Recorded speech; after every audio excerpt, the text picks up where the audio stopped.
Le gouffre de Padirac a 130 ans. Pour l'occasion, une cinquantaine de photos inédites prises par Robert Doisneau dans et autour du gouffre permettent aux visiteurs de réaliser un saut dans le temps.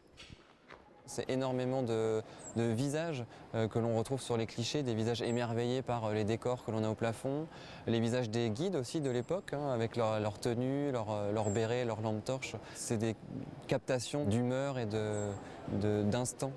En 2019, les explorateurs d'un jour sont autant fascinés par les voûtes des salles et des galeries souterraines que par les photos de 1954. C'est très judicieux, c'est très intéressant.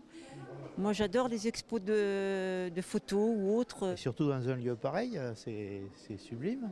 Et puis bon, ça va faire revenir un petit peu en arrière. Je ne connaissais pas du tout le lien avec Padirac. Moi, j'apprécie la photo de Robert Doisneau, donc je suis plutôt content de la découvrir. Deux axes forts se détachent de l'exposition. D'abord la visite du gouffre, ensuite les clichés des villages du Lot et de la vallée de la Dordogne. On a profité de ce grand espace pour installer une dizaine de photos Robert Doisneau, donc centrées sur la région. Donc des villages d'alentour et différentes photos de vacances aussi de Robert Doisneau.